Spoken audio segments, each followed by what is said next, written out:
Fox News alert at 7:25 in the East. Moscow has just announced they will launch ballistic and cruise missiles in planned nuclear exercises as early as tomorrow. Meanwhile, President Biden is warning of an invasion by Russia of Ukraine in the next couple of days. And Vice President Kamala Harris has been dispatched to Germany, where she's going to meet with the Ukrainian president on a mission of peace. Let's bring in Fox News senior strategic analyst and retired four-star General Jack Keane. General, good morning to you. Yeah, good morning, Steve. What do you make of Russia saying, yeah, next couple of days we're going to be testing our nuclear cruise missiles? Well, this is an exercise that's done annually, usually in the month of October. Putin moved it to obviously February, the Saturday after the closing ceremony of the Olympics, in a phase, I think, when he knew that an invasion would probably be imminent. Nuclear weapons are not a factor in this crisis, for our audience to understand that. While Russia has a dramatic amount of nuclear weapons complementary to the United States, Ukraine does not have any. They gave up their nuclear weapons as a result of the collapse of the Soviet Union. But it's certainly, he's doing it to dramatize Russia's military might and power.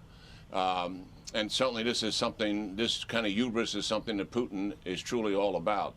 But we are in a different phase here, Steve. I mean, senior government officials are saying privately what the president is saying publicly, that Russia does intend to invade, and we're just several days from that. We're in a phase, it appears to be, where Russia is trying to justify the invasion. There's been 40 firing violations in eastern Ukraine, all designed by the Russian separatists to provoke the Ukrainian military into a response.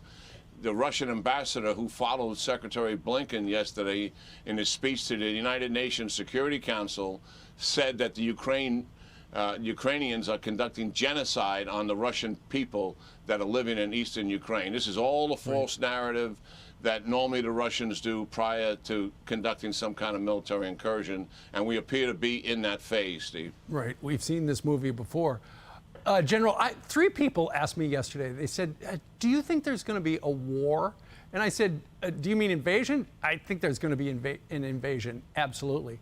And they say, well, then what does that mean for the United States? Because I think a lot of people worry that we will get sucked into it. But Joe Biden made it clear the other day, we're not going to send any troops to be in combat against the Russians.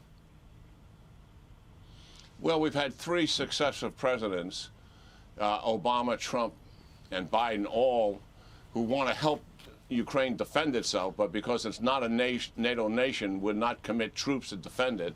And certainly the United States has made no preparations whatsoever with the Congress to go to war with Russia over Ukraine. But my problem with this is it's going to be a war for the people on the ground in Ukraine, for sure. And that's indisputable for civilians and also for their soldiers. And it'll be horrific, as it always is. But the problem I have with the U.S. policy, if we made that statement, we're going to help Ukraine defend itself, we're not going to put our troops there, then why didn't we go all out to do that? I mean, here we are, they're going to test cruise missiles and other things. Ukraine has no defense against any of Russia's missiles, not a very good defense against their rocket artillery, and a very limited defense against their air power. They just have shoulder-fired Stinger missiles, and we didn't give them to them. The Baltic states did. And that's sort of we should have given them the air defense systems that they need, the electronic warfare systems to counter the Russians, some real significant military aid. The anti-tank weapons we gave to them, certainly good. Small arms, certainly good. But we weren't all in, Steve, is the problem I have, in trying to help them really have an increased military capability to impose cost on the Russians to make them think twice about the invasion. Yeah, no kidding. All right. Nobody knows this better than you. General, thank you very much for joining us live. Yeah, great talking to Steve. Have a wonderful weekend. All right. You as well, sir. Thank you. Hi, everyone. I'm Brian Kilmeade. I want you to do me a favor. I want you to click to subscribe to the Fox News YouTube page. This is the only way that I know for sure that you're not going to miss any great commentary, any great news bites, any great interviews coming your way on Fox. You can get it all here on YouTube. So subscribe right now.